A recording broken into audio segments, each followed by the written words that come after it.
Sir ఏంటి sir లోపలికి అనుమతించలేదు? అంటే నగరంపాలెం పోలీస్ స్టేషన్కి తీసుకొస్తా ఉన్నారు. నగరంపాలెం పోలీస్ స్టేషన్కి తీసుకొచ్చిన తర్వాత అప్పుడు మాట్లాడుతూ ఉన్నారు. ఇప్పుడు కలుద్దాము, ఎలా ఉన్నారు, మా ఎక్స్ ఎంపీ గారు రాత్రి పోలీస్ కస్టడీలోకి తీసుకున్నారు, ఆయన్ని అరెస్ట్ చేసి కోర్టులో ప్రొడ్యూస్ చేస్తామని కూడా రాత్రి పోలీస్ అథారిటీస్ చెప్పాయి. సో దాని ప్రకారం కలుద్దాము, అసలు ఎలా ఉన్నాడు, రాత్రి ఆయనకి ఫుడ్ ఉందా లేదా, ఎలా చూశారు, ఎలా ట్రీట్ చేశారు కనుక్కుందాం అనే ఉద్దేశంతో నేను ప్రత్యేకంగా రావటం జరిగింది. బట్ వాళ్ళు మరి సెక్యూరిటీ రీజన్స్ మరి ఎందుకనో ఇక్కడ వద్దండి, నగరంపాలెం షిఫ్ట్ చేస్తాము just before producing before the court, అక్కడ మేము మాట్లాడదని ఎస్పీ గారు చెప్పారు. So I'm going back. రాత్రి మీరు ఒక ఆడియోని కూడా రిలీజ్ చేశారు, ఎస్పీ గారు ఈ రోజు వస్తే కల్పిస్తానన్నారు అనే విధంగా. ఎందుకు మళ్ళీ రాత్రి ఒక విధంగా ఇప్పుడు ఎందుకు? Don't misunderstand. రాత్రి నేను వీడియో రిలీజ్ చేసింది ఏంటంటే రాత్రి ఎక్కడున్నాడో అర్థం కానటువంటి ఒక కన్ఫ్యూజన్ స్టేజ్ ఉంది. మీకు కూడా అదే చెప్పాను నేను. తర్వాత ఎస్పీ గారితో మాట్లాడితే ఏమన్నారంటే because of security reasons he shifted to Nallapadu, అది రోడ్డు పక్కన ఉంది కాబట్టి రేపు మిమ్మల్ని కల్పిస్తామండి అని చెప్పారు. రేపంటే సాయంత్రం లోపల ఎప్పుడైనా కలపదు, ఇప్పుడు కలుపుతారని వచ్చాము. ఎస్పీ గారు ఏమన్నారంటే ఇక్కడ వద్దు sir, this is not the concern police station, కాబట్టి మీకు ఒక 1.5 అవర్లో మేము అక్కడికి షిఫ్ట్ చేస్తాము, అక్కడ మాట్లాడతామని చెప్పారు. మాధవ్ గారిని అదుపులోకి తీసుకోవడం ఇదంతా ఏదో మాధవ్ గారు ఏదో కిరణ్ని ఫాలో అవుతూ వాళ్ళ డ్యూటీస్కు అడ్డగించారనేది పోలీస్ వర్షను. What is the Madhav version we don't know. మాధవ్ని ఎందుకు తీసుకున్నారు, మాధవ్ ఏం చేశాడనేది మాకు ఇంతవరకు ఆయన వర్షన్ లేదు. కాబట్టి పోలీసు వారు చెప్పే వర్షనే తప్ప మాధవ్ని కలుసుకునే అవకాశం ఇంతవరకు దొరకలేదు. రాత్రి మాధవ్ని అక్కడి నుంచి మళ్ళీ ఇక్కడికి షిఫ్ట్ చేశారు, మళ్ళీ ఇక్కడి నుంచి నగరంపాలెం షిఫ్ట్ చేస్తారు, నగరంపాలెం నుంచి మళ్ళీ కోర్టులో ప్రొడ్యూస్ చేస్తామని చెప్పారు. This is the we are all following that. Sir, మాధవ్తో పాటు ఇంకా కొంతమంది అనుచరులు ఉన్నారు, వాళ్ళని కూడా పోలీసులు అదుపులోకి తీసుకున్నట్టు మీకేమన్నా చెప్పారా? అదేం చెప్పలేదు, ఓన్లీ మాధవ్ని తీసుకున్నామని చెప్పారు. మాధవ్తో పాటు వచ్చిన అనుచరులు కానీ దాడి జరిగిన సమయంలో మాధవ్తో పాటు ఆయన అనుచరులు 4 ఉన్నారన్నారు, వాళ్ళని ఏమన్నారు? But we don't know that, మనకు తెలియదు ఆ విషయం. కిరణ్ విషయానికి సంబంధించి సోషల్ మీడియాలో మాట్లాడటం కానీ వేగవంతంగా అరెస్ట్ చేసామనే విధంగా కూడా టీడీపీ చెప్తుంది, ఎట్లా చూడొచ్చు? అంటే కిరణ్ నిన్నే మాట్లాడా, నేను ఒక్కరోజే మాట్లాడా. ఆ కిరణ్ అనే వ్యక్తి, అతని పేరేంటి, చేబ్రోలు కిరణ్, నిన్నే మాట్లాడా, అంతకుముందు మాట్లాడలేదా?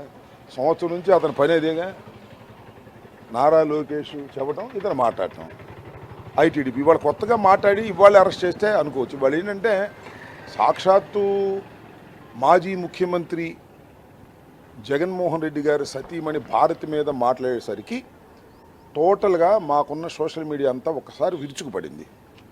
అట్ ది సేమ్ టైం న్యూట్రల్గా ఉన్న సోషల్ మీడియా కూడా విరుచుకుపడింది. ఏమిటయ్యా, మాజీ ముఖ్యమంత్రి భార్యని మీరు ఆ విధంగా మాట్లాడితే చూస్తూ ఊరుకున్నారు ఏమిటి అనే ఒక ప్రశ్నకు సమాధానం లేక చంద్రబాబు గారు ఇక అరెస్ట్ చేయమని చెప్పాడు. ఇన్నాళ్ళు ఎందుకు అరెస్ట్ చేయలేదు? రోజాని బూతులు తిట్టలేదా, నన్ను తిట్టలేదా? అసలు ఒకసారి యూట్యూబ్ కూడా చూడండి అయ్యా, వాడి దుంపదేగా ఎంతమందిని తిట్టాడయ్యా, ఎంత అగ్లీగా తిట్టాడయ్యా. మనం బజార్లో కూడా మాట్లాడుకోవాలి, ఎంత దౌర్భాగ్యంగా తిట్టాడు కదా.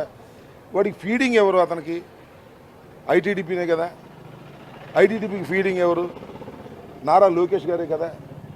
ఇవాళ ఉలిక్కిపడి ఇక మరీ డ్యామేజ్ అయిపోతాము అనుకున్న తర్వాత మాత్రమే ఈ కిరణ్ని అరెస్ట్ చేసి ఒక నాటకం ఆడుతున్నారు నారా చంద్రబాబు నాయుడు గారు అనేది నా అభిప్రాయం. సార్, నిన్న మాధవ్ని అదుపులోకి తీసుకున్న సమయంలో పోలీసులు కొంతమంది కోవట్లుగా వైసీపీకి పనిచేస్తున్నారు అనే విధంగా టీడీపీ ఆరోపిస్తుంది. వాళ్ళే ఇన్ఫర్మేషన్ ఇచ్చారు, ఎక్కడ ఉన్నారు ఏంటి అనేది అని. పోలీసులు టీడీపీకి ఏది వైసీపీకి కోవట్లుగా అని ఆరోపించారు. అది వాళ్ళు తెలుసుకోవాల్సిన విషయం. ఎవరికెవరు కోవట్లు అంటే పోలీసుల్లో కూడా వైసీపీకి అభిమానించే వాళ్ళు ఉన్నారని వాళ్ళ అనుమానం. ఉన్నారేమో మరి మనకు తెలియదు, వాళ్ళు చూసుకోవాలి. ఉంటే వాళ్ళందరినీ ఏరేస్తారు, వాళ్ళందరినీ సస్పెండ్ చేస్తారు, వాళ్ళందరినీ పోస్టింగ్లు ఇవ్వకుండా పంపించేస్తారు. ఎవరైనా అంబటి రాంబాబు గారితో మర్యాదగా మాట్లాడితే ఎస్ఐకి తెల్లారిపాటి ట్రాన్స్ఫర్లు వస్తున్నాయి. ఐపీఎస్ ఆఫీసర్లు కూడా అలాగే పోస్టింగ్ లేకుండా తిప్పుతున్నారు.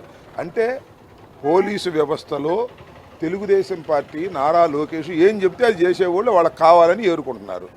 సిస్టమ్ అంతా స్పాయిల్ చేస్తున్నారు. దిస్ ఇస్ ద అదే అందుకనే కదా జగన్మోహన్ రెడ్డి గారు మొన్న కూడా చెప్పింది, చట్ట ప్రకారంగా వారి బట్టలు ఊడదీసి ఉంచోబెడతామని.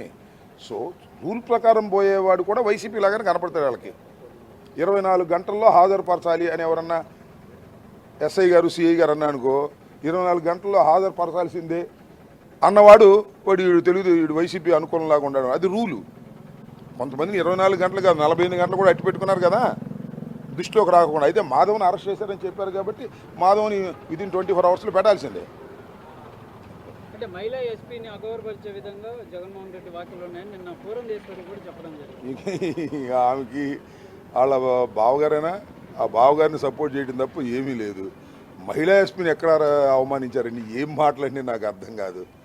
ఏం మాట్లాడతారు వాళ్ళు? అర్థం పర్థం లేకోకుండా పురంధరేశ్వరి గారు లాంటి వాళ్ళు కూడా ఎన్టీ రామారావు గారి కుమార్తె అంటే జగన్మోహన్ రెడ్డి గారు మహిళా ఎస్పీని అవమానించారంటే సింపతి వస్తుందనే కదా. ఎక్కడ మహిళా ఎస్పీని అవమానించారు చెప్పమని చెప్తాను నేను. చెప్పమండి. ఎందుకు ఊరినే మాట్లాడితే ఎలాగో? పురంధరేశ్వరి గారు ఎక్స్ ఎంపీ గారు కాంగ్రెస్ పార్టీలో ఉన్నారు, వైసీపీలో లేరులే, కాంగ్రెస్ పార్టీలో ఉన్నారు, తెలుగుదేశంలో ఉన్నారు, తర్వాత మళ్ళా బీజేపీలో ఉన్నారు, ఇంకా ఏ పార్టీలో కానీ వెళ్తారు. ఇప్పుడు పురంధరేశ్వరి గారి ప్రధాన ధ్యేయం ఏంటంటే వాళ్ళ బావగారిని రక్షించడమే.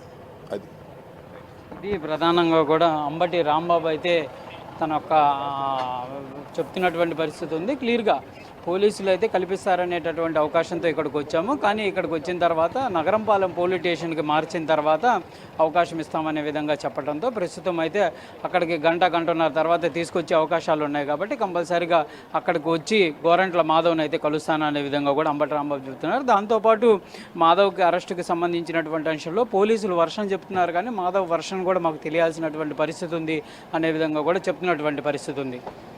Right, thank you Sai.